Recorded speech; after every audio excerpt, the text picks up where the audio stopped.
Welcome to today's deep dive. I want you to picture a scenario that might feel a little too familiar. I think we all know the one. Right. You decide you need a new piece of furniture. Maybe it's a bookshelf for your living room. So you pull out your phone or open your laptop and you just start scrolling And scrolling. and scrolling. And suddenly it's 45 minutes later and you are drowning in the sea of identical beige particle board rectangles. Like the endless grid. Exactly. You finally click order on one of them. It arrives 2 days later in a heavy, flat cardboard box.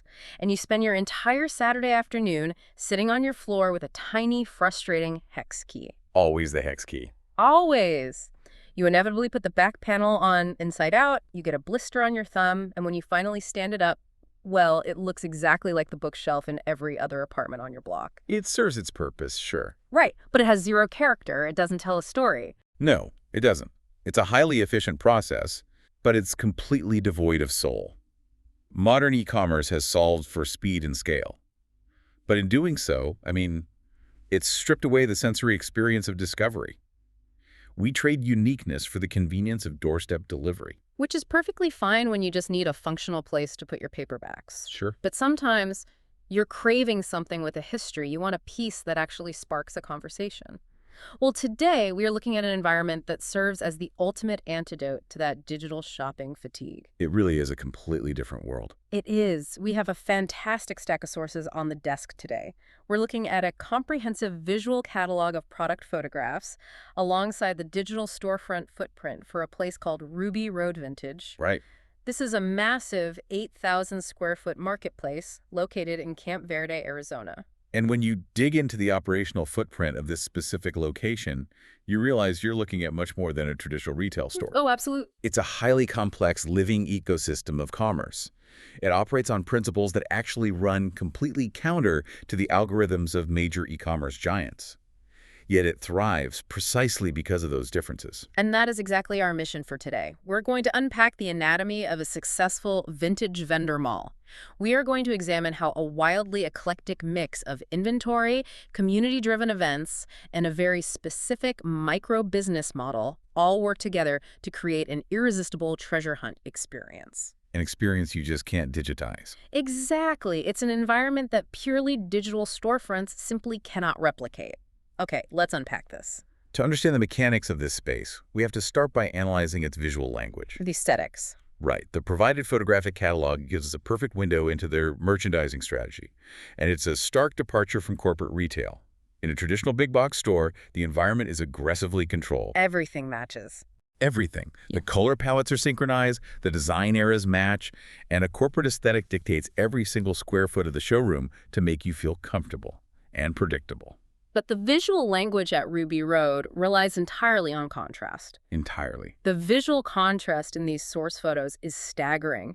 Just looking at the catalog, I noticed these stunning, tall cabinets. They have this very ornate, stylized brass hardware, and the source notes call them mid-century modern chinoiserie. And they're listed at $229. Yes, the chinoiserie pieces. I actually had to pause there. What exactly makes something chinoiserie? It's a fascinating design style. Chinoiserie is essentially a European interpretation of East Asian decorative traditions. Oh, yeah? It became incredibly popular in the 17th and 18th centuries, and then saw a massive revival during the mid-century period. So you get these beautiful, sweeping motifs. Like the brass hardware you mentioned. Exactly. Often featuring lacquered finishes, intricate landscapes or floral patterns, blended with the clean lines of mid-century furniture design. It's highly sophisticated, very stylized, and usually quite formal. Right, so you have these highly formal, sophisticated cabinets sitting right out on the floor. But then, sitting practically next to them in the catalog, there's a thoroughly rustic, solid pine 6-drawer chest. Which is such a shift. A huge shift. It's listed at $129. It's incredibly simple, featuring these classic chunky, round wooden knobs. It looks like it belongs in a cozy cabin in the woods. Not a formal dining room. No. Now, if you saw these two items styled together in a standard furniture catalog, it would look like a massive mistake. Honestly, my first thought looking at this layout was, doesn't it just look chaotic? How do they avoid the space just feeling like a giant, disorganized garage sale? What's fascinating here is how that exact lack of a unifying aesthetic is deliberately leveraged to keep the shopper engaged. Deliberately leveraged. Yes. They do not adhere to modern minimalist rules. Instead, they thrive on a concept we could call a curated collision of eras. A curated collision. I love that. By placing a highly stylized chinoiserie cabinet next to a rustic pine chest, the environment forces the brain to constantly reset its visual expectations. You cannot go on autopilot. Because your brain doesn't know what it's going to see next. Precisely. In cognitive psychology, novelty and surprise trigger dopamine release. When you walk down an aisle where everything matches, your brain categorizes the entire aisle as one thing. You just walk right past it. Exactly. But when every single item is from a different decade, a different style, and made of a different material, you have to slow down and process each object individually. That continuous visual surprise creates the thrill of the hunt. You're no longer just a passive consumer buying a product. You are an active explorer discovering a hidden artifact. That thrill of discovery jumps right out of these photos, and what really caught my attention is that this curated collision isn't just about mixing up old antiques. There's a surprisingly practical side to the inventory where form meets very modern function. The modern utility aspect. Yeah, mixed right in with an ornate, dark floral upholstered antique armchair and a whimsical vintage child's chair painted in pastel greens and blues for $39, you find items built explicitly for the 21st century. Like what? Well, for instance, I spotted an industrial 3-tier powered side table. It's $49, and it literally features built-in power outlets. That's brilliant. Right. And then there are these sleek chrome and butcher block rolling baker's racks ranging from $129 to $179. It's this wild blend of the nostalgic and the highly utilitarian. That blend is incredibly strategic, and it is vital for the survival of the vintage market. A successful vendor mall bridges the gap between aesthetic nostalgia and modern utility. Because it has to. Because it responds to the complex demands of today's consumer. We want the character of the past, but we refuse to sacrifice the convenience of the present. Right. I might want the dark floral upholstery to give my living room some personality, but I still absolutely need to charge my smartphone while I'm sitting in it. Exactly. The consumer wants the ambiance of 1960 with the charging ports of 2026. By offering items like a $49 side table with integrated power outlets alongside mid-century seating, the marketplace proves its relevance. It's not just a dusty museum. No, it signals to the shopper that this is not merely a museum of untouchable relics. It's a highly functional marketplace designed for modern living. Hearing about that massive mix of inventory from ornate cabinets to powered side tables, it makes me wonder how they actually manage all of this. Because it's not just one person traveling the country buying all this diverse stuff, right? Not at all. Let's look at the operational side. Because the digital storefront reveals a business model that is just as eclectic as the inventory. They have these active booth space available announcements running all the way through March 2026. The booth model. Yeah. And the variety of goods they advertise is wild. The site mentions Southwestern jackets, bejeweled goodies, cactus candy, totally bamboo products, lotions, and even local jams. Here's where it gets really interesting.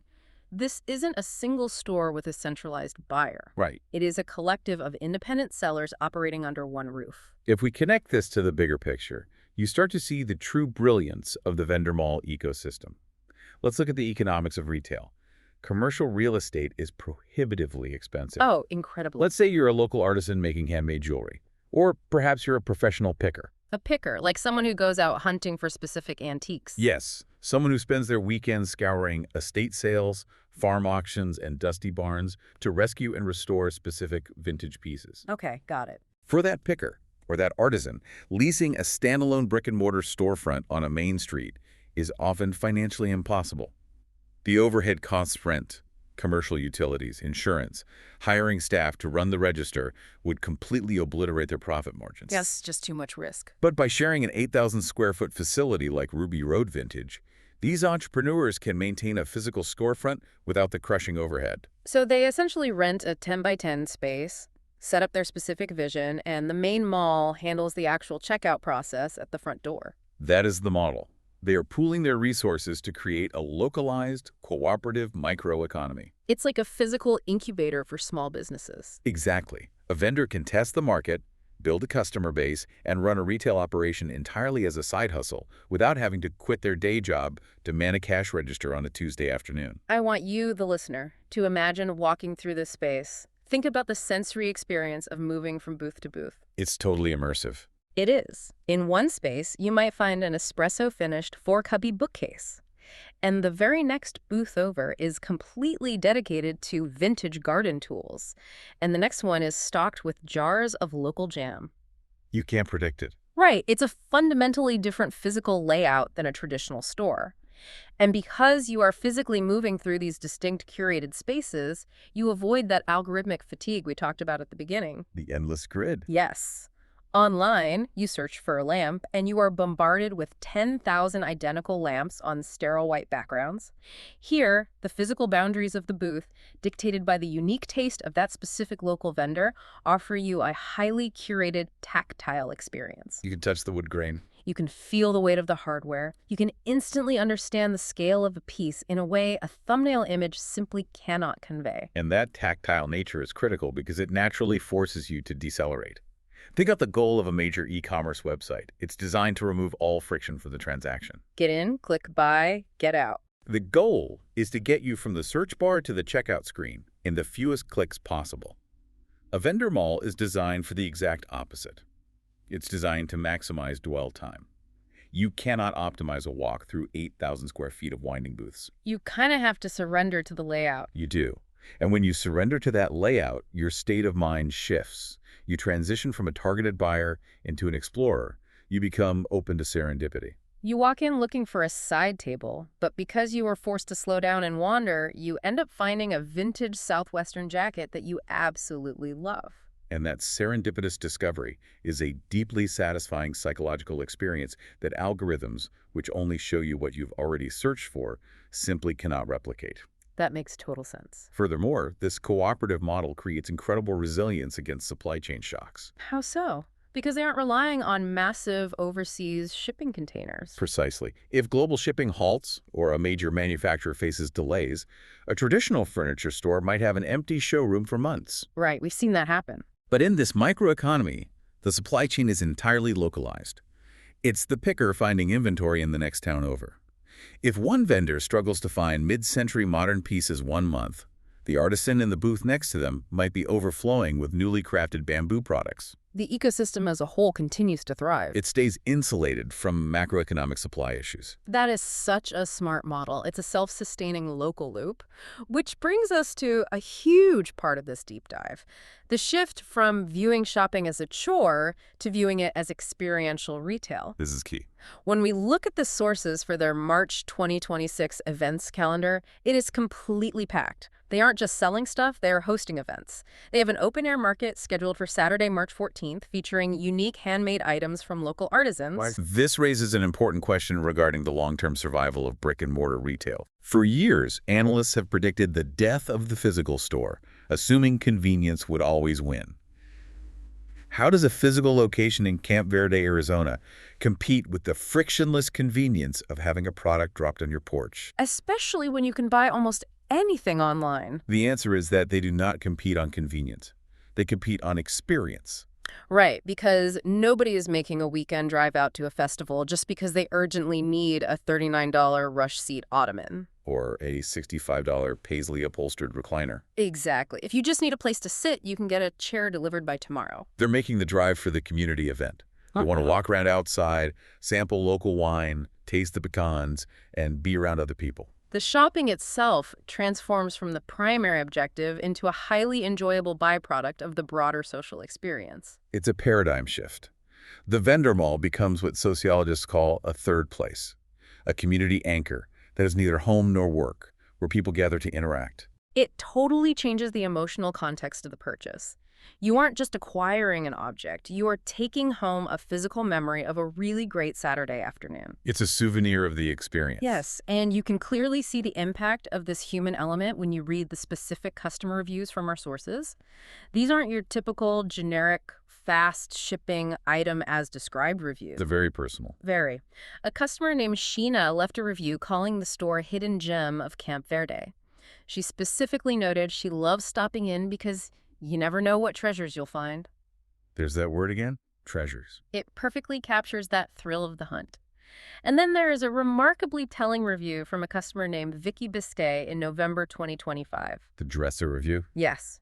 She found this massive, heavy dresser she wanted to buy, and anyone who has ever bought real, solid wood vintage furniture knows how incredibly heavy it is. It's not flat pack. It's an absolute beast to move. She wrote that she actually thought she was going to have to leave the store, drive home, round up some friends, and come back later with enough muscle to move it. But she didn't have to. No.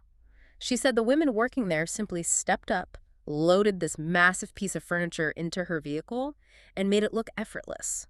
She specifically praised them as nice people and noted she's been back several times since. That review from Vicky Biscay is a vital piece of evidence in understanding this business model. As so? Consider the modern retail climate. Most of the goods we purchase arrive in highly impersonal cardboard boxes, dropped on a porch by a delivery driver we never even speak to. True. Or, if we do go to a big box store, finding an employee to help load a vehicle can feel like a monumental task. In that context, the simple act of friendly physical assistance carries immense psychological weight. It feels like a favor from a neighbor rather than a corporate policy. Exactly. Helping a customer load a heavy piece of furniture might seem like a basic customer service task, but it builds incredibly deep customer loyalty. It takes a purely financial transaction, exchanging money for a heavy dresser, and transforms it into a memorable, positive human interaction. Yeah, that's powerful. When Vicky looks at that dresser in her bedroom, she isn't just remembering how much she paid for it. She's remembering the people who helped her get it home. That is a bond that an algorithm cannot replicate. There's another review from a customer named Lisa Parga in July 2025 that perfectly sums up the success of this entire model. She wrote, "Lovely store, friendly folks, and great prices. We will be back with an empty truck." An empty truck. We will be back with an empty truck is the absolute ultimate compliment for a vendor mall. It shows that the entire ecosystem is working perfectly. It really does. The curated collision of inventory is drawing them in. The experiential retail environment is making them want to stay. And the warm, helpful community atmosphere is ensuring they return. And we shouldn't overlook the economic impact of Lisa Parga bringing back that empty truck. When she fills that truck with diverse goods, her purchases are directly supporting dozens of different local vendors rather than a single distant corporate entity. The money stays local. The money stays largely within the community. It supports the artisan who crafted the bamboo products, the picker who spent their weekend rescuing that mid-century chair, and the facility that provides the roof over all of them. It is a highly resilient, deeply interconnected economic flywheel. It's such a dynamic way to look at commerce, and it really just represents the enduring power of tactile discovery. It certainly does. Today, we've unpacked how Ruby Road Vintage manages to create a space that defies the sterile nature of digital shopping. We've looked at how they leverage a curated collision of styles, putting formal Queen Anne side tables next to espresso bar stools to keep the brain engaged. That constant visual reset. Exactly. We've explored how the cooperative microeconomy of the vendor booth system keeps overhead low, turns side hustles into storefronts, and protects against global supply chain issues. A very smart system. And we've seen how they use events to turn shopping into true experiential retail. So what does this all mean? Well, For you, the listener, I think it's a powerful reminder. We live in a world where everything can be optimized, filtered, and delivered with zero human friction. But there is still a massive, fundamental human desire to explore, to touch, to interact with our community, and to hunt for something truly unique. the value of serendipity cannot be overstated. When we surround ourselves with objects that have history, character, and an element of unexpected discovery, our environments become much richer. Absolutely. They become more reflective of our own complex lives, rather than just a reflection of a popular search term. Yeah. This raises an interesting thought regarding curation and identity. Take a look around your own living space right now. Look at the furniture, the art on the walls, the books on the shelves, the small decorative items you have picked up over the years. If all the items you've collected were suddenly packed up and arranged into a 10 by 10 vendor booth at an open-air market, what story would that collection tell a complete stranger about who you are? That is an incredible thought experiment. What does your booth look like? What era, what style, what memories are on display? Thank you so much for joining us on this deep dive into the fascinating tactile world of the vintage vendor mall. We hope this exploration gave you some great insights into the mechanics of experiential retail and maybe, just maybe, inspired you to go do a little treasure hunting of your own this weekend. Until next time, stay curious, keep learning, and we will see you on the next deep dive.